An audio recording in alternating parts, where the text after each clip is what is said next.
Goeiemôre Radio Fynbos luisteraars. Ons lees die woord uit Markus 4 uit, vanaf vers 35, en dit het aand geword op daardie dag, en hy het vir hulle gesê, laat ons oorvaar na die ander kant. En hulle die skare verlaat, en hom, Jesus, net soos wat hy was, saamgeneem in die skei, en daar was ander skeitjies ook by hom. En 'n groot stormwind het opgekom, en die golwe het in die skei geslaan, sodat dit vol sou word. Maar hy was agter op die skei aan die slaap op die kussing, en hy het hom wakker gemaak en vir hom gesê, Meester, gee nie om, dat ons vergaan nie. Hy het opgestaan, die wind bestraf, vir die see gesê, swyg, wees stil, en die wind het gaan lê, en daar het 'n groot stilte gekom.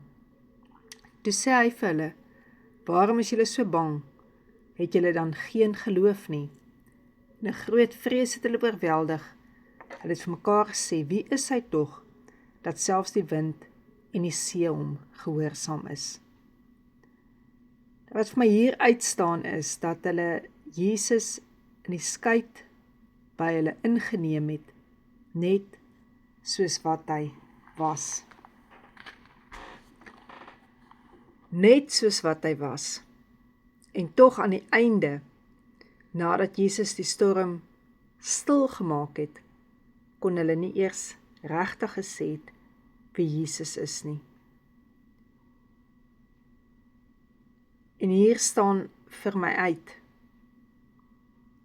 en 'n groot stormwind het opgekom, en die golwe het in die skei geslaan, sodat dit vol sou word. As jy nou aan jou lewe dink, jy weet, jy dien die Here. Dis tog hoekom jy na hierdie kruispaaie sal luister. En skielik kom daar in jou lewe iets wat jy nie verwag het nie.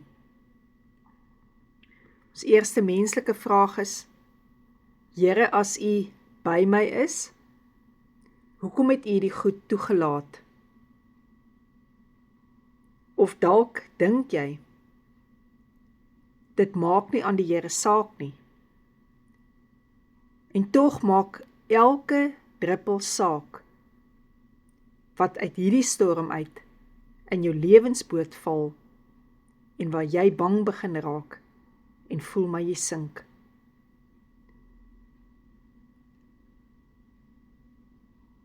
Ek staan vas by 'n woord, wat ek geleer het, uit hierdie lewe uit. Die woord wat sê, dieselfde troos waarmee jy getroos is, sal die ander kan troos. En ek glo, dat niks met jou lewe gebeur, net gebeur, omdat dit iets is nie. Dis maar net iets wat oor jou pad gekom het nie. Ek glo, selfs sou die vyand goed gestuur het na jou toe, sal hierdie goed die uitwerking hê op die einde van die dag, dat alles in jou lewe ten goeie sal meewerk. Want dit is die persoon wat bedrieg is, wat nie bedrog sal wil pleeg nie.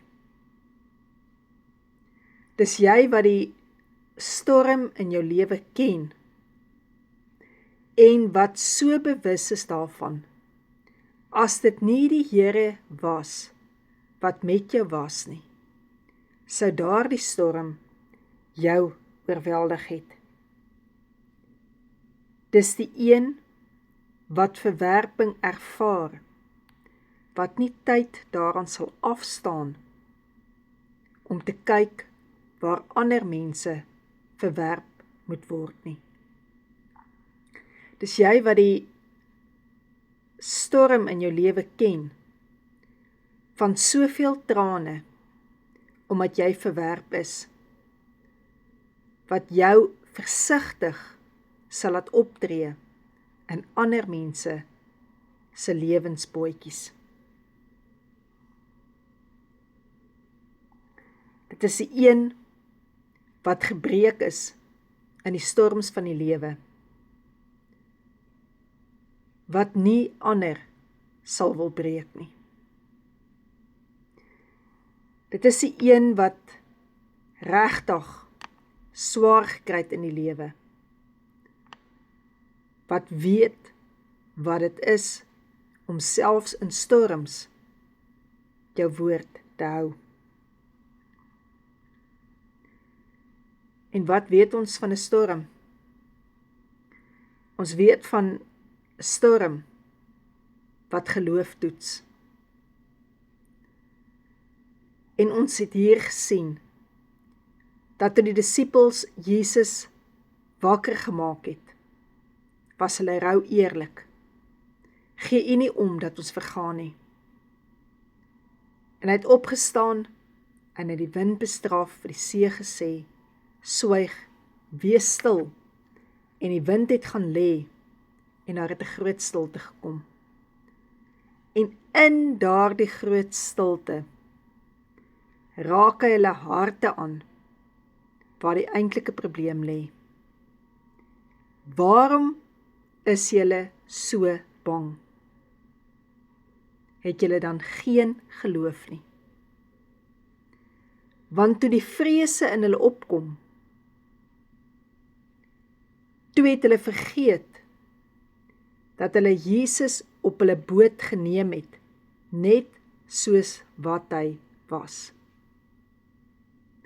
En dit is wat ek vanoggend vir jou die boodskap wil bring. Jesus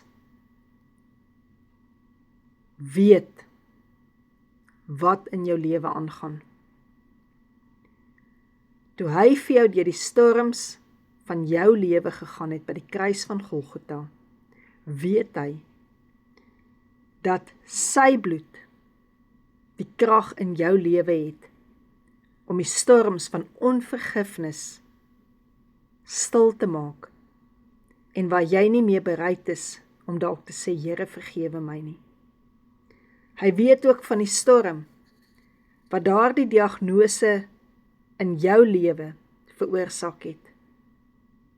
En daarom het hy gesê, deur my wonde sal jy genees word. Jy sien, hy wil nie net tot buite jou kom, maar hy wil tot binnekant in jou die storm stil maak. Here, dankie dat ons U nooit hoef wakker te maak nie, want U sluimer nooit in nie en U slaap nooit nie, maar U is wakker om U woord oor ons te volbring. Help my, Heilige Gees, dat ek nie bang hoef te wees nie.